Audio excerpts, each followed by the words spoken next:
تا حالا شده به این فکر کنی که واقعاً چه چیزی زندگی تو هدایت میکنه؟ چه چیزی واقعیت دور و برت رو میسازه؟ اون فرصت هایی که یه دفعه سر راهت سبز میشن یا مشکلاتی که از ناکجا آباد پیداشون میشه؟ یه قدرت نامرئی و عمیق هست که روی همه اینها تاثیر میذاره، ولی شاید تا حالا درست درکش نکرده باشی. چی میشه اگه بفهمی هر چیزی که تا حالا درباره خدا بهت گفتن ناقص یا اشتباه بوده؟ شما تا حالا فکر کردید چرا تو دنیای مدرن همیشه ما به دنبال خدا تو آسمونا هستیم؟ چرا هویت واقعیمون رو گم کردیم؟ ابرقدرت‌ها و قدرت‌های بزرگ با رواج ترس و ناامیدی تلاش میکنن تا ما رو از شناخت خدای واقعیمون دور کنن. اونا میدونن که وقتی ما به قدرت خدای درونیمون پی ببریم دیگه نیازی به وابستگی به اونها نخواهیم داشت.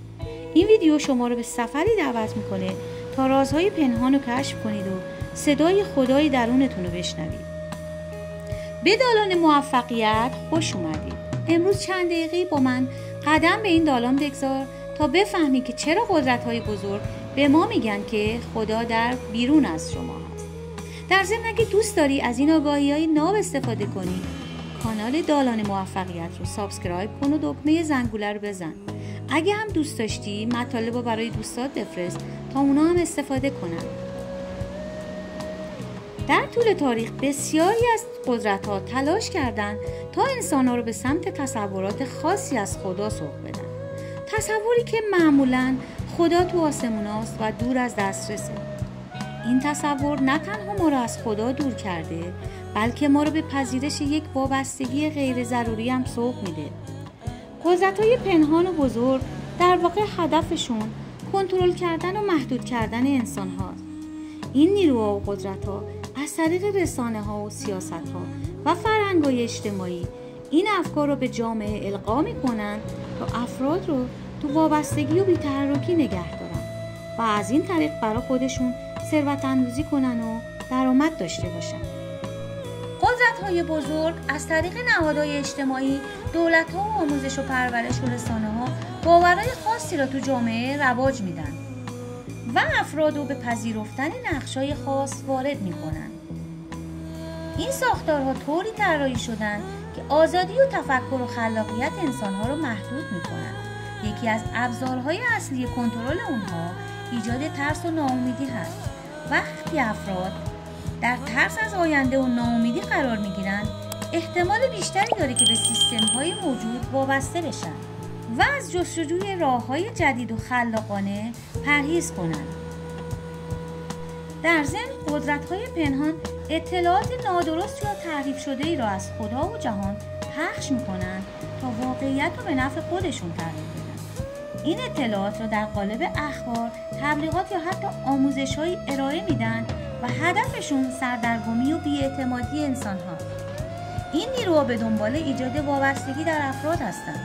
برای مثال سیستم‌های اقتصادی و اجتماعی طوری طراحی میشن که افراد برای بقا و زنده موندن به اونها وابسته بشن و این وابستگی مانع از خودکفایی و استقلال فردی شده میشه. قدرت‌های پنهان معمولاً تلاش میکنن تا تجربه‌های معنوی و خودآگاهی رو محدود کنن.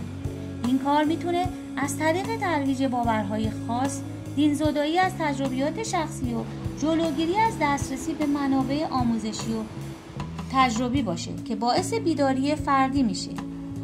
قدرت‌های بزرگ و پنهان به دنبال کنترل و محدود کردن انسان‌ها هستند تا اونا را تو وضعیت انفعال و وابستگی نگه دارن و برای رهایی از این کنترل لازمه که به خودآگاهی و آزادی فردی توجه کنیم و از قدرت درونی خودمون برای تغییر واقعیت استفاده کنیم. این تغییر هم به نفع خودمون و هم به نفع جامعه و دنیای اطرافمون هست. زندگی ما پر از سوالای عمیق و گاهی گیج کننده هست که به نظر میرسه از جای بیرون از کنترل ما میان. این تجربه ها میتونن ما رو به فکر فرو ببرن که چه چیزی واقعا زندگی ما رو هدایت میکنه.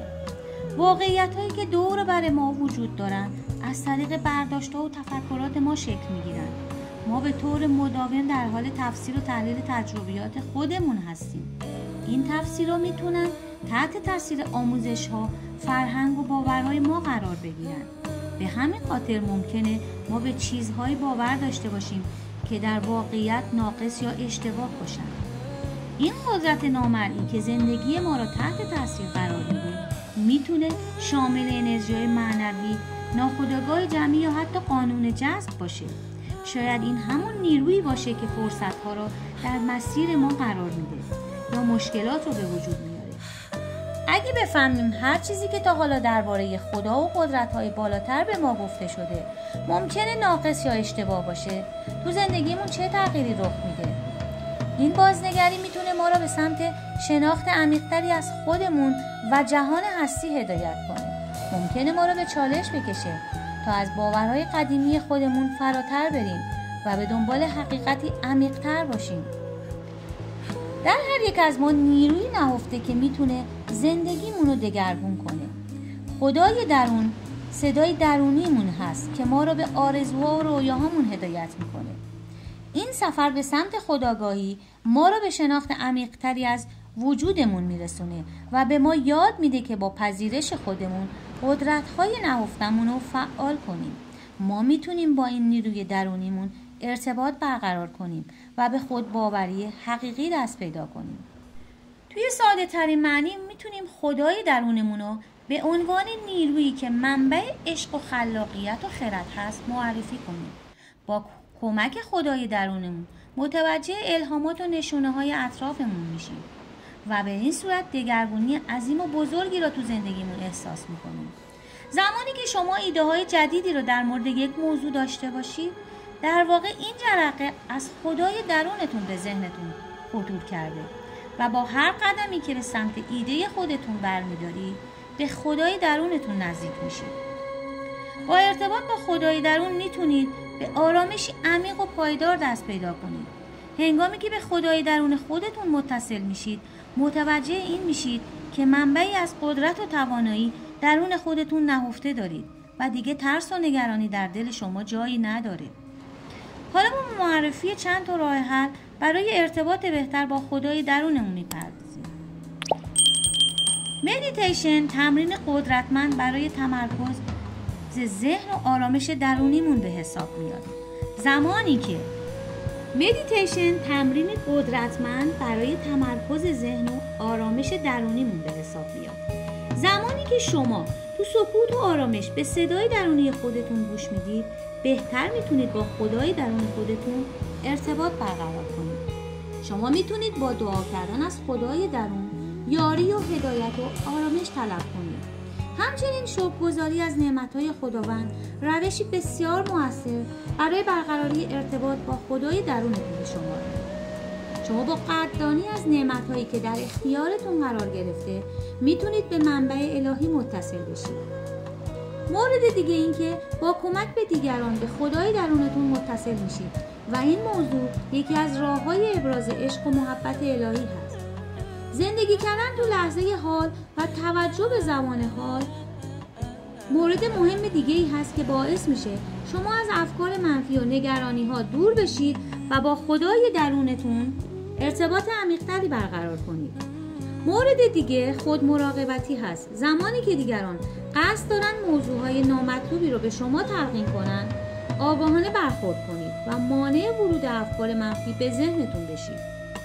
مورد دیگه این که به وحدت و یگانگی خداوند در جهان هستی توجه بیشتری داشته باشید تا بتونید با کائنات ارتباط بیشتری برقرار کنید.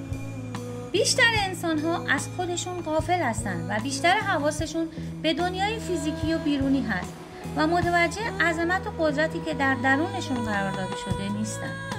خدای درون در واقع همون خدا هست که در درون هر انسانی وجود داره. اگه شما باور داشته باشید که خدای درون شما وجود داره که شما را هدایت میکنه، به سمت عالی هدایت میشید. با شناخت خدای درونتون و قدرت اون میتونید شاهد معجزه‌های زیادی تو زندگیتون باشید. در نظر داشته باشید که هیچ وقت به بزرگی خواستتون متمرکز نشید. شما با ایمان به قدرت و نیروی خدای درون خودتون میتونید رسیدن به خواستهاتون رو ممکن بسازید. هر چقدر به نیروی خدای درونتون ایمان داشته باشید، این نیرو 1000 برابر راهگشای شما خواهد بود. و از این قدرتت با آگاهی، احترام و عشق استفاده کن و بدون که خدا و جهان همیشه به نفع تو در حال کاره. از شما متشکرم که تا انتهای ویدیو با ما همراه بودید. آیا شما هم به قدرت خدای درونتون پی بردید و فهمیدید که چه توانایی هایی داره؟ برای ما تو کامنت ها بنویسید. متشکرم.